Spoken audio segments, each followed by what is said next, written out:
Hello and welcome to Clear Presents iStyle Nothing to Hide. আপনাদের সাথে আছে আমি খন্দকার এমদাদুল হক। আমাদের এ পর্বের যিনি অতিথি তিনি বাংলাদেশের শ্রেষ্ঠ বিজনেস স্কুল আইবিএ ঢাকা বিশ্ববিদ্যালয়ের director professor doctor A K M. Saiful Majid. উনি পড়তে খুব পছন্দ করেন, যে কোনো টপিকের হোক, যে কোনো ইন্টারেস্টিং জিনিস হোক, কোনো পড়াটা। এবং আমি দেখেছি যে খুব আশ্চর্য ব্যাপার যে বইমেলা যখনই হয় উনি গিয়ে এক গাদা বই কিনে নিয়ে আসেন এবং নানান টপিকের ইভেন লিটারেচারের বইও, এবং ওগুলোকে পড়েন। এক কথায় বলতে গেলে he is an excellent person. Abu as a person খুবই জলি, খুবই পেশেন্ট, খুবই জলি থাকেন, বাসায় হাসি ঠাট্টা করতে থাকেন। অ্যাজ আ গাইডেন্স আব্বুর কাছে কোনো কিছুর জন্য অ্যাডভাইস চেতে গেলে মানে সারাদিন আব্বুর সময় থাকে না, কিন্তু তাও আব্বু সময় করে ওই দিনে ওইটুক টাইম দিয়ে খুব সুন্দর করে শুনেন কীভাবে আগানো উচিত, আব্বু খুব সুন্দর করে বুঝিয়ে বলেন। তো I think that independence is something that's very respectful in a father. So Abu as a father is very caring. Is the best father I could ask for and more. Abu's jonno I have genuine respect. I love him and I respect him, and I can't ask for a better father in the entire world. So today we have our director IBA, Professor Dr. A.K.M. Saiful Mojid sir, who is an out and out academician, the excellence, the name of excellence. He never stood second in any of exams in his life. He always stood first. So he's the best. So we have him among us, and it's our privilege that he will talk to us today.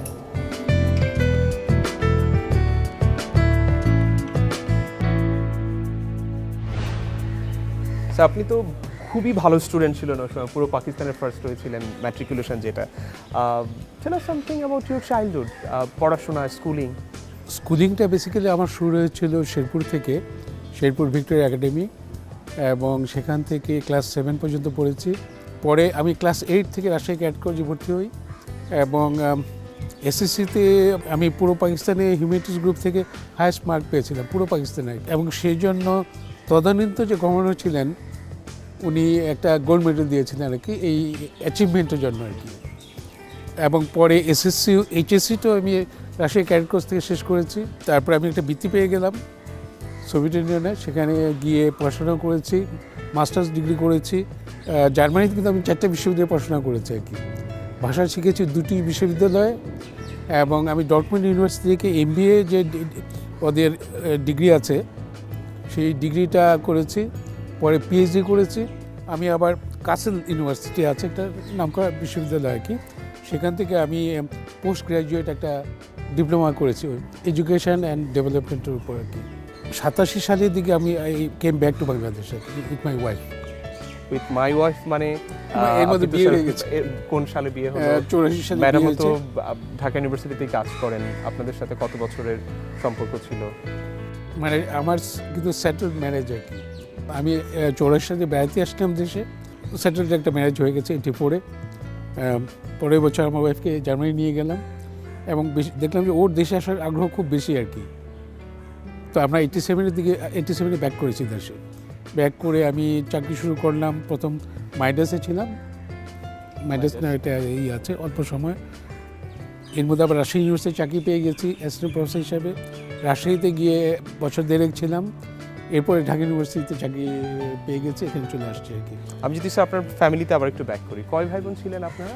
আমরা 9 ভাই 3 বোন।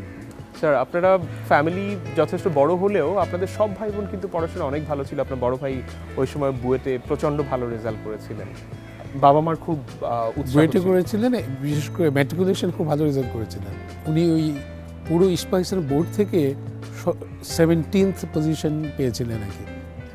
ম্যাডামও তো sir Dhaka ইউনিভার্সিটিতেই, তিনিও একটা ডিপার্টমেন্টের পরিচালক, ভাষা শিক্ষা নিয়ে তিনি শিক্ষা দেন। স্যার আপনার দুজন ছেলেমেয়েই, আপনি যেহেতু আইবিএতে আছেন, ব্যবসা প্রশাসন নিয়ে পড়াশোনা করেন, দুজন ছেলেমেয়েই ব্যবসা প্রশাসনে পড়াশোনা করে, মানবিক বিভাগ কিংবা ওইটা জানে। এটা কি sir influence by you or their choice?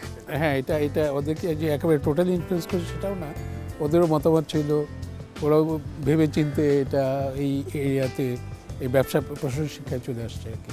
আপনি আইবি এর পরিচালক, ম্যাডাম হচ্ছে আধুনিক ভাষা শিক্ষা ইনস্টিটিউট যেটা, ওটার পরিচালক।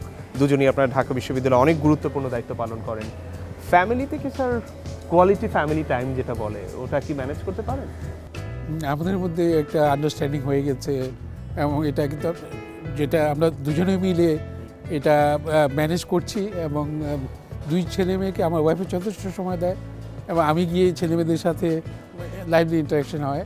স্যার আপনি কি ছোটবেলা থেকেই, যেহেতু অনেক ভালো স্টুডেন্ট ছিলেন, ছোটবেলা থেকেই শিক্ষক হতে চেয়েছিলেন, শিক্ষক হবেন?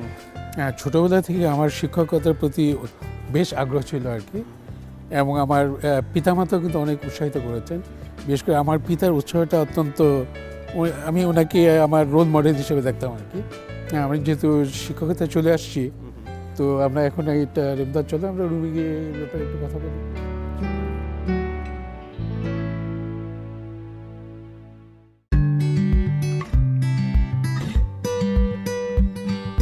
আইস্টাইল সৌজন্যে clear.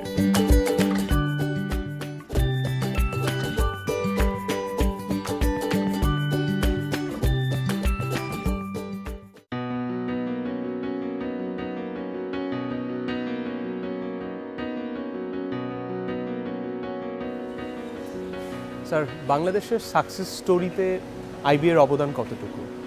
We have produced hundreds of CEOs for the country over the time period. আমাদের দেশটা যাতে অর্থনীতি এগিয়ে যায়, শিক্ষা এগিয়ে যায় এবং আমাদের দৃষ্টি যাতে ব্যবসাতে মানে গ্লোবালি স্থান করে নিতে পারে, সেটার জন্য কিন্তু আইবিএর বেশ গুরুত্বপূর্ণ অবদান আছে আর কি। এই লক্ষ্যেই তো আইবি এর 1966-এ চালু হয়েছিল স্যার। সেটা হয়েছিল আইবি এর কনসেপ্টটা তো এটাই ছিল যে ব্রিটিশ কারিকুলাম থেকে বের হয়ে একটা ভিন্ন মডেলে যেন আমরা আগাতে পারি, এই কারণে কিছু আইবি এর সৃষ্টি হলো। হ্যাঁ, এটা হচ্ছে যে আগে তো আপনি জানেন যে আমাদের দেশে যে বিজনেস মোড অফ এডুকেশন ছিল, ওটা ছিল যে সর্ট কিছুটা ট্র্যাডিশনাল আর কি, যে এমকম বা বিকম ইন অ্যাকাউন্টিং, এবং সেই এটা একটু ইন সেন্স এটা আমরা বলতে পারি যে সেকেলে হয়ে গেছে আর কি, এবং এখানে তেমন পরিবর্তন হয়নি। যখন এটা বলি যে বাংলাদেশের সবচেয়ে ভালো বিজনেস স্কুল হচ্ছে আইবিএ, আমি ন্যাশনালি সব অনেক ভালো কিংবা সবচাইতে ভালো, বাট গ্লোবালি যদি চিন্তা করি, আমি যখন গ্লোবাল র্যাঙ্কিংগুলো আসে, আমি কিন্তু আসলে আমার আইবিএকে, আমাদের দেশের আইবিএটাকে আমরা ওই জায়গাগুলোতে দেখতে পারি না স্যার। আপনি সত্যি কথা বলেছেন, আমাদের অনেক কিছু করার আছে, আমাদের আরও এগিয়ে যেতে হবে, এবং বিগত 50 বছরে যেটা আছে যে আমাদের যে অর্জনগুলো, এই অর্জনগুলো অনেক বাড়াতে হবে আর কি, এবং I think we should really go for global competitiveness. Local competitiveness অথবা national competitiveness is not enough. আবার আমাদের কিছু লিমিটেশনসও আছে, যে আমাদের রিসোর্স লিমিটেশনটা খুব বেশি আর কি, যে আমরা অত বেশি টিউশন নিয়ে ছাত্রদের কাছ থেকে। আপনি যদি হার্ভার্ডে যান, সেখানে দেখবেন যে আপনার tuition fees are very high, এবং ওইটা রিসোর্সটা তারা কাজে লাগাচ্ছে আর কি। কাজে it is one of the major limitations আর কি।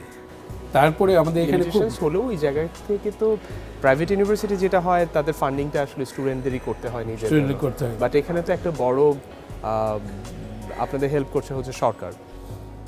আইবিএ সরকার থেকে ঢাকা ইউনিভার্সিটি পাচ্ছে, এবং ঢাকা ইউনিভার্সিটি থেকে আমরা একটা অংশ পেয়ে থাকি, বাট মূলত আমরা এখানে টুকিটাকি যা করেছি, আপনি যা দেখছেন, এগুলো আমরা ওই ছাত্রদের কাছ থেকে যে ফিজগুলো পাচ্ছি, সেটাই দিয়ে করা হয়েছে। ক্লাসরুম বা আপনি বলেন যে কিছু টাইলস ওয়ার্কস হয়েছে এখানে। শুরু হয়েছিল এমবিএ দিয়ে, আপনারা MBA মাস্টার্স দিয়ে শুরু করলেন, এরপরে বিবিএ কেন চিন্তা আসলো, অন্যান্য যে আপনাদের কোর্সগুলো চালু হয়েছিল? আস্তে আস্তে যেটা হচ্ছে, সময়ের সাথে সাথে তো আপনার যে এমপ্লয়মেন্ট মার্কেট বাড়ছে, এবং এমপ্লয়মেন্ট মার্কেটের একটা রিকোয়ারমেন্টও ছিল, এটা এক্সপ্যান্ডেড হচ্ছে, এবং আমাদের এইচএসসি লেভেলে কিন্তু আমাদের বিবিএ যেটা আছে, যেটা আমাদের প্রচণ্ড একটা মেধা সমস্ত দেশ জুড়ে আছে। এদেরকেও ওই বিকম এডুকেশন না দিয়ে, এদেরও আপনার যে বিবিএ যেটা ব্যাচেলর অফ বিজনেস অ্যাডমিনিস্ট্রেশন, এটা একটা মাচ মোর ইফেক্টিভ একটা বিজনেস মোড অফ এডুকেশন। সেই লক্ষ্যে কিন্তু ওই একই কারণে আমরা এটা শুধু মাস্টার্স লেভেলে না রেখে আমরা এটা ব্যাচেলর লেভেলে নিয়ে এসেছি আর কি, এবং আবার উপর দিকে একই কারণে আমরা এটাকে ডিবিএ করেছি। ডক্টর অফ বিজনেস অ্যাডমিনিস্ট্রেশন, যারা আমাদের দেশে খুব দক্ষ পেশাজীবী আছেন, আমার ভালো একাডেমিক ব্যাকগ্রাউন্ড আছে, ওনাদেরকে আরও শানিত করার জন্য, ওনাদের এটাকে আরও ট্যালেন্টগুলোকে, একাডেমিক অ্যান্ড প্রফেশনাল ট্যালেন্টগুলোকে আরও ফ্লারিশ করার জন্য ডিবিএ প্রোগ্রামটাকেও এখানে আমরা শুরু করেছি বিগত 3 বছর ধরে আর কি। সো আমার সব কিছু মিলে আমরা কিন্তু দেশের প্রয়োজনে আর কি, এমপ্লয়মেন্ট মার্কেটের রিকোয়ারমেন্টস, নিডস অ্যান্ড রিকোয়ারমেন্টস, এবং সেটা মাথায় রেখেই কিন্তু এগুলো, এই প্রোগ্রামগুলোর এক্সপ্যানশন হয়েছে আর কি। তো এবার চলো আমরা ডুবে যাই, ডুবে গিয়ে একটু কথা বলি শেখা নিয়ে।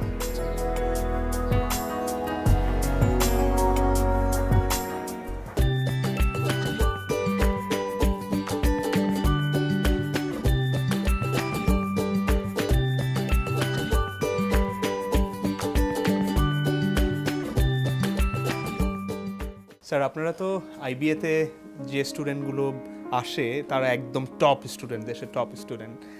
তারা যখন এখানে আসে তারা কি স্যার তাদের মতো তাদের যে রিকোয়ারমেন্টগুলো থাকে, তাদের যে ডিমান্ডগুলো থাকে, এক্সপেকটেশনসগুলো ঠিকমতো ফুলফিল হয় কিনা? আমরা তো মনে করি যে আমাদের পক্ষে যতদূর সম্ভব আমরা ওদের এক্সপেকটেশনসগুলো, রিকোয়ারমেন্টসগুলো আমরা ফুলফিল করছি।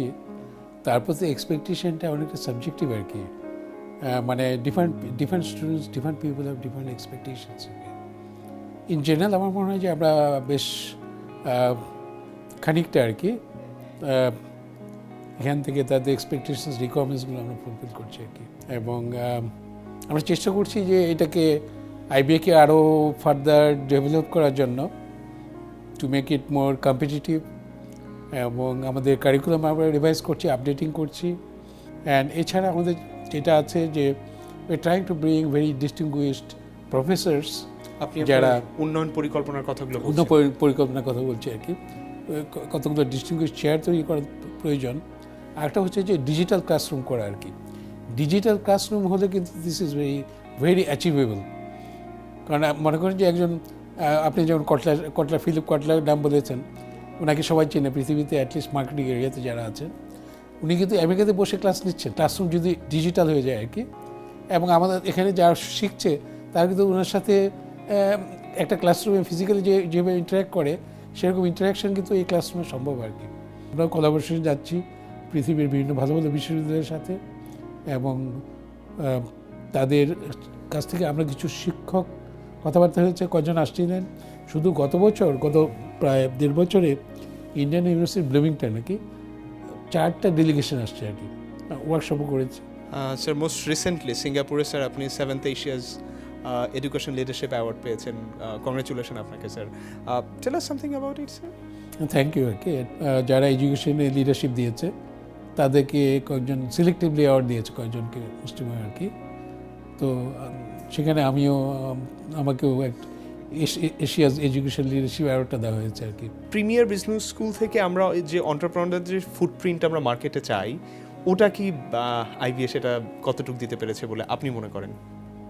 আমাদের আইবিএ থেকে বেশ কয়েকজন আছে, কোয়াইট এ গুড নাম্বার, যারা they are very well established entrepreneurs in the country. যেমন আপনাকে যেমন মোহাম্মদ আজিজ খান আছে, সামিট গ্রুপে এরকম অনেকেই আছেন আর কি। এবং ওনারা কিন্তু স্বীকারও করেন যে আইবিএর একটা বিশাল অবদান আছে। অ্যাসেট বলেন, ইউডিডিএল বলেন, তারপরে যেটা ব্যাংকিং সেক্টর আছে, তারপর সম্প্রতি আমাদের বিভিন্ন সেক্টর আছে যে আইবিএর গ্র্যাজুয়েট ছিলেন, কয়েক বছর চাকরি করেছেন এবং খুব প্রতিষ্ঠিত হয়ে গেছেন ওনার এন্টারপ্রেনার ভেঞ্চারগুলোকে নিয়ে আর কি। আর একটা জিনিস আছে যে আমাদের আরও করতে হবে আর কি। আমরা যতটুকু করেছি, কিন্তু দেশের ইকোনমিক গ্রোথের জন্য, এটাকে এক্সিলারেট করার জন্য আমাদের সেটাই ছাত্রদের আমরা চেষ্টা করি, আমি চেষ্টা করি যে ওদের মাইন্ডসেটে একটা স্টিমুলেশন দেওয়ার জন্য, যে চিন্তার ক্ষেত্রে আর কি, যে শুধু চাকরিজীবী হওয়ার জীবনে একটা বড় লক্ষ্য, নাকি আমরা চাকরি দাতা হবো আর কি, এবং অনেকের জন্য এমপ্লয়মেন্ট তৈরি করবে, দেশের জিডিপিতে অনেক কন্ট্রিবিউট করবে। স্যার, আপনি তো নিজেও ক্লাসে এন্টারপ্রেনারশিপের উপর পড়াশোনা করান। এখন যদি কেউ আসলে এন্টারপ্রেনার হতে চায়, তার জন্য অপরচুনিটি কেমন আছে, তার কি কি কোয়ালিটিস থাকা উচিত? What will be your message to them? Entrepreneur হতে গেলে অবশ্যই ডেফিনেটলি একটা মাইন্ডসেটের ব্যাপার আছে। এটা হচ্ছে আপনার এক ধরনের অ্যাচিভমেন্ট মোটিভেশন আর কি। মানে এটা দিস এন ইনার আর্জ। একজন ব্যক্তির মধ্যে একটা অত্যন্ত জাগ্রত ইচ্ছা থাকতে হবে, এবং জাগ্রত ইচ্ছা যার মধ্যে আছে সে সাকসেসফুল হবে আর কি। স্যার আপনাকে অনেক ধন্যবাদ।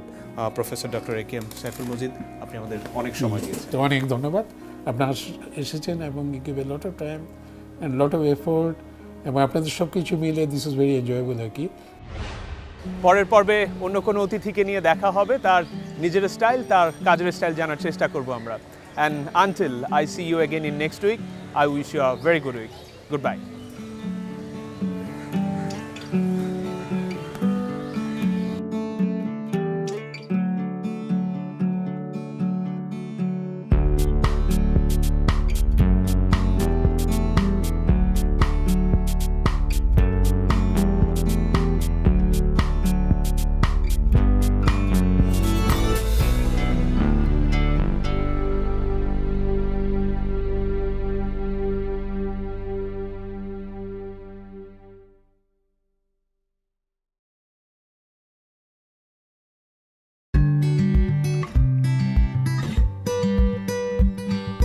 আই স্টাইল, সৌজন্যে ক্লিয়ার।